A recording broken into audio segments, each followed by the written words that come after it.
Huawei just made Moore's Law obsolete, and the number behind it is almost impossible to believe. On the exact same sliver of silicon, engineers packed in 53% more transistors than before. You heard that right. 53% more computing power squeezed into a space smaller than your thumbnail. Picture a parking garage that suddenly holds half again as many cars without adding a single new floor. That is roughly what just happened inside a chip, smaller than a postage stamp. And that is just the beginning. The real story is not the transistor count.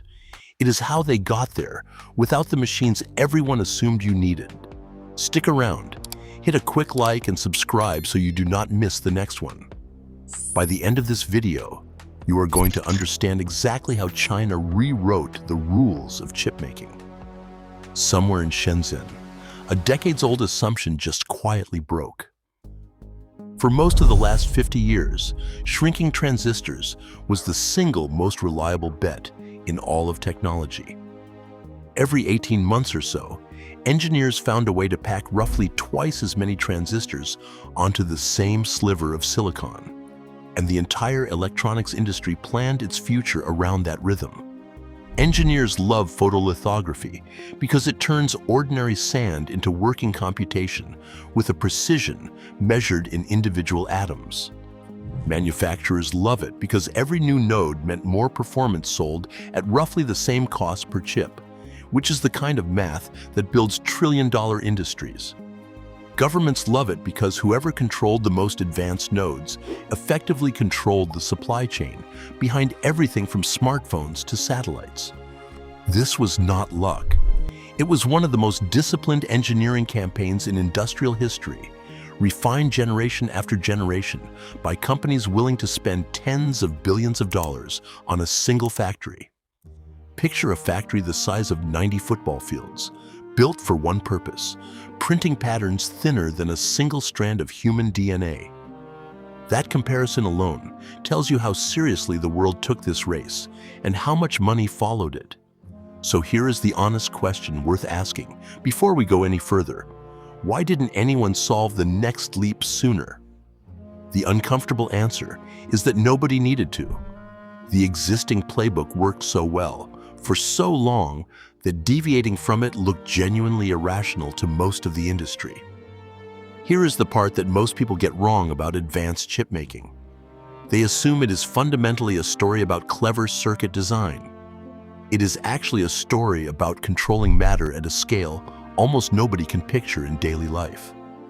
A single misplaced atom, invisible to the naked eye, can turn a working transistor into scrap silicon worth nothing. That level of precision took decades to master, and the companies that mastered it earned every bit of their reputation and their profit margins. Respect for that legacy matters here, because what happened next did not throw out that playbook or dismiss it as outdated. It found a way around one of its most stubborn, expensive chapters. The old approach was never wrong. It simply reached a wall that almost nobody expected to matter this much, this soon. Think of it like renovating a house that has been perfectly maintained for half a century. Nobody wants to tear out the foundation of something that still works this well. But foundations, no matter how well built, eventually meet a limit that no amount of maintenance can fix. That limit was closing in faster than most public reporting let on. The wall was not about ambition. It was about physics, and it was geographic before it was anything else. The most advanced chip-making process in the world depends on a single category of machine called an extreme ultraviolet lithography system, built almost entirely by one company in the Netherlands. There are fewer than a handful of these machines shipped every year, each one costing more than $300 million, roughly the price of a commercial airliner. Except this machine never leaves the building it is installed in. Export restrictions imposed by the United States and its allies blocked China from buying a single one of these systems, starting in the early 2020s. This is not about one company losing access to one supplier. It is about an entire nation being cut off from the only tool the rest of the world assumed was mandatory for advancing chip technology. Quantify what that meant in practice. without extreme ultraviolet lithography, the conventional wisdom said progress below the 14-nanometer node, a scale smaller than a single virus particle, would simply stall out. For consumers, that meant slower phones, weaker AI chips, and a widening performance gap with the rest of the world. For an entire domestic industry, it meant billions of dollars in projects with an uncertain future. Here is the part most people got wrong at the time. They assumed the ban would work exactly as designed, freezing Chinese chipmaking in place indefinitely. That assumption held for a few years. Then something changed inside a handful of fabrication plants that were not supposed to be capable of this. In 2023, Huawei began answering that question with data that was harder to dismiss than anything the field had seen before. Think about what that machine actually does before dismissing the scale of the problem. It uses light with a wavelength 13.5 nanometers, shorter than almost any light humans have ever learned to control commercially, to etch patterns onto silicon with pinpoint accuracy. Losing access to that light source was supposed to be the end of the conversation.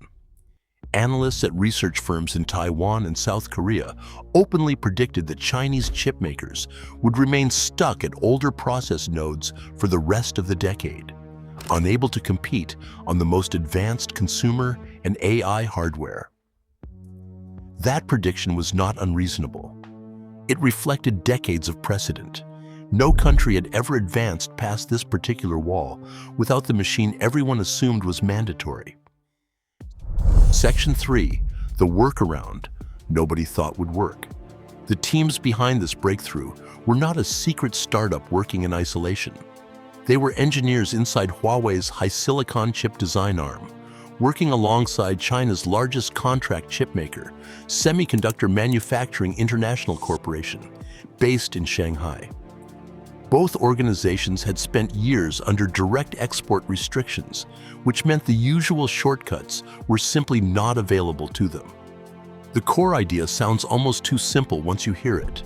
Instead of using one advanced machine to expose a chip pattern in a single precise pass, engineers used older deep ultraviolet lithography machines, technology from a full generation earlier, and ran the same silicon wafer through the exposure process multiple times, layering patterns on top of each other with extraordinary alignment accuracy. Previous attempts at this approach, tried by other manufacturers over a decade ago, ran into a wall of their own. Each additional pass introduced tiny misalignments, like photocopying a photocopy until the text blurs past readability. Those early attempts abandoned the technique because the error rate made mass production financially impossible. Picture threading a needle, then threading the exact same needle again through the exact same hole, using a slightly different thread each time, without ever widening the hole. That is roughly the tolerance problem engineers had to solve. Here is the detail that puts everything into perspective. What changed was not the machine. It was the precision of the alignment software and metrology systems, tracking each pass, refined enough to hold tolerances measured in single-digit nanometers across 4, 5, even 6 separate exposure passes. That level of control had never been paired with multi-patterning at this scale before. The technique itself was not new. The execution was.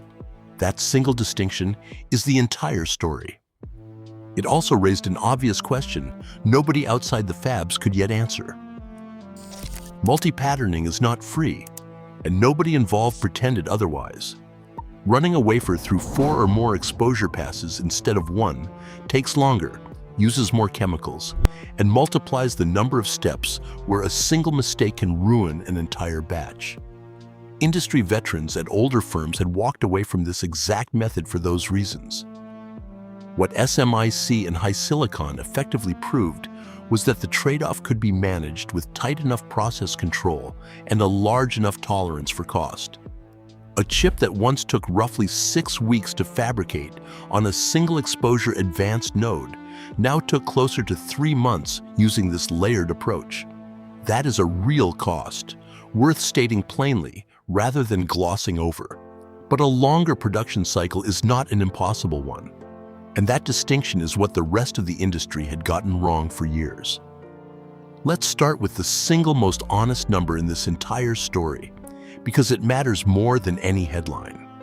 Chips produced through this multi-patterning process currently run at yields somewhere between 50 and 60%, meaning nearly half of every production batch still has to be discarded or reworked. Compare that to advanced nodes made with extreme ultraviolet lithography at established manufacturers in Taiwan and South Korea, which routinely hit yields above 85% after years of refinement. That gap is real, and it is the single biggest reason this chip is not yet showing up in the cheapest phones on the market. But here is what that number actually means in practice. For flagship smartphones, high-performance laptops, and AI accelerator cards, the products where a chip's cost is a small fraction of the final retail price, a lower yield is a manageable business problem, not a technical dead end. Manufacturers simply build the extra cost into premium products where customers already expect to pay more. Anchor that against how most people actually buy electronics.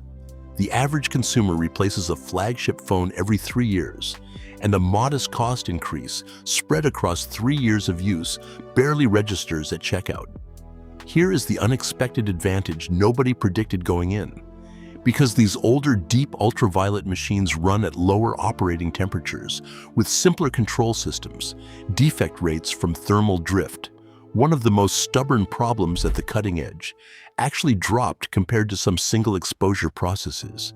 There is also a genuinely non-obvious win hiding in this approach today. Power grid controllers and industrial sensors, products that do not need the absolute latest node but do need extreme reliability, are already shipping with these chips because the layered exposure process happens to produce more uniform transistor behavior across a wafer. Industry analysts tracking SMIC's public filings project yields could reach 70% within 18 months, based on the improvement curve already visible across the last 2 years of production data. That is not a guess pulled from thin air.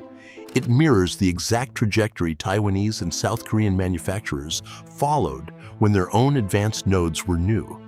Every leading-edge process in history started rough and improved through repetition, and this one is following the same curve, just on a different set of machines. The question was no longer whether multi-patterning worked. The question was how fast yields could climb, and who would be first to prove it at real commercial volume. In September of 2023, Huawei launched the Mate 60 Pro smartphone in Shenzhen, powered by a chip built on this exact multi-patterning process at a process node roughly equivalent to 7 nanometers. Independent teardown analysts, including the technical research firm TechInsights, tore the phone apart within days and confirmed what Huawei had not officially announced. The chip was manufactured entirely inside China, with no foreign extreme ultraviolet tools involved. The field matched the forecast. Within the first 3 weeks, industry trackers estimated Huawei sold more than 1.5 million units, roughly the population of a mid-sized American city, choosing this phone specifically because of what was inside it. In an industry built on lab demonstrations that quietly disappear before reaching real customers, a shipped teardown verified product carries a different kind of weight than any press release. That distinction matters more here than in almost any other technology sector, because chip manufacturing claims have a long history of not surviving contact with real production lines. There is also a manufacturing compatibility detail that mattered enormously to the industry watching closely.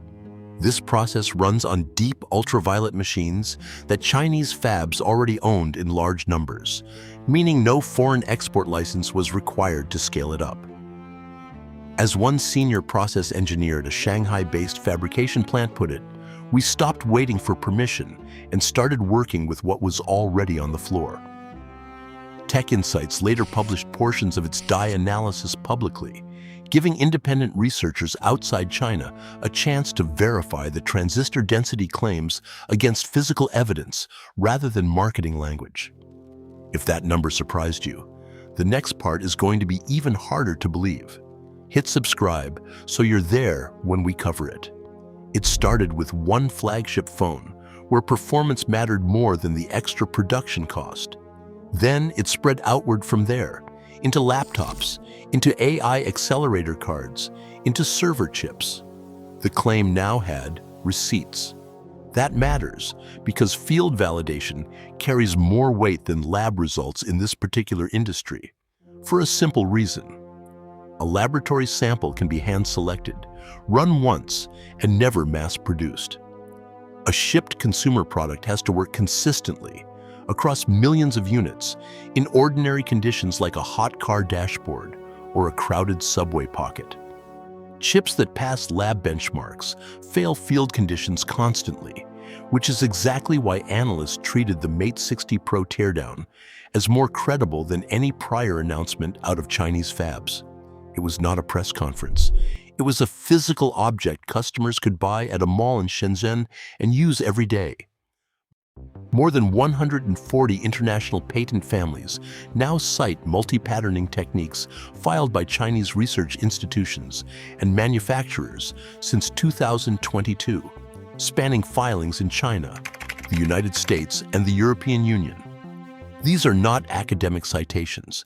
These are legal and financial commitments. The kind companies only make when they expect a technology to generate real revenue for years to come. SMIC announced in early 2024 that it would invest more than $7.5 billion, expanding its Shanghai fabrication capacity specifically to scale this process. Qualcomm, based in San Diego, publicly acknowledged in investor calls that it was monitoring Chinese multi-patterning yields as a competitive input into its own roadmap decisions. Samsung's foundry division, headquartered in South Korea, quietly resumed research into multi-patterning as a fallback technique for markets where extreme ultraviolet access remains uncertain, according to reporting from South Korean trade press. And ASML itself, the very company whose machines were restricted, confirmed in a 2024 earnings call that Chinese demand for its older deep ultraviolet systems had increased even as advanced tool sales to the country fell to zero. Regulatory pressure accelerated all of this. Export control rules tightened again in the European Union throughout 2024, pushing Chinese manufacturers to treat domestic capability not as a backup plan, but as the primary plan. Here is the part that puts the math in plain terms. In any market where a domestic supply chain removes geopolitical risk entirely, a 53% density advantage is not a trend. It is a competitive pressure no serious company can afford to ignore. Here is the reframe most coverage missed at the time. This was never purely a story about catching up. Portions of SMIC's yield data have since been referenced in peer-reviewed manufacturing journals, giving outside researchers a rare, publicly archived window into numbers that Chinese fabs historically kept private. That openness alone marked a shift in how confident the industry had become. Consider the scale of that shift for a moment. Just 3 years earlier, discussing yield numbers publicly would have been treated as a competitive liability, something to guard as closely as the manufacturing process itself. Publishing them instead, even partially, only makes sense if the underlying numbers are strong enough to survive scrutiny from rival engineers on the other side of the world. That is not the behavior of an industry still bluffing its way through a crisis. It is the behavior of one that has started keeping score in public because the score finally favors it. Industry projections from semiconductor research firm TrendForce suggest Chinese fabs could account for close to 30% of global mature and near-advanced node capacity by 2028, up from roughly 19% today. To put that in perspective, that is the difference between 1 in 5 chips worldwide and nearly 1 in 3, a shift large enough to reshape pricing across the entire consumer electronics industry. There is a secondary benefit worth naming honestly too. Domestic chip production reduces reliance on a supply chain currently concentrated in a handful of facilities on the island of Taiwan, a geographic concentration that analysts at the International Energy Agency have flagged as a genuine systemic risk to global electronics manufacturing. Diversifying that supply chain, wherever it happens, makes the entire industry more resilient to a single point of failure. The same way a city with 3 power plants survives an outage better than a city with just 1. But turning a promising technology into a global standard is a long road, and it is important to be honest about where that road gets genuinely difficult. Yields still need to climb another 15 to 20 percentage points before this process is cost competitive at the low end of the market. Equipment reliant on multipatterning consumes roughly 40% more energy per finished wafer than single exposure processes, a real cost in an era of tightening carbon targets. Talent remains a bottleneck. China graduates thousands of engineers annually, but process specialists with hands-on multi-patterning experience are still measured in the low thousands worldwide. Equipment maintenance cycles run shorter too, since older deep ultraviolet machines running near their operational limits require servicing roughly twice as often as newer systems designed for this exact workload. Here is the reframe worth sitting with. None of these obstacles are secret or hidden from the people building this technology. They publish them, and export controls, even loosened ones, could tighten again, depending on political decisions made thousands of miles from any fabrication plant. None of these challenges change what the science shows is possible. They define the gap between what is technically achievable and what will actually happen at scale. Closing that gap is an investment problem, a policy problem, and a coordination problem as much as a manufacturing one. The researchers who published this work gave the world a tool. Whether the world picks it up at the speed the market demands is a different question entirely. The story of advanced chipmaking is ultimately the story of what human civilization can build and where it can build it. For decades, the ability to design the most powerful computing hardware on Earth belonged almost exclusively to a handful of countries clustered around a few coastal cities.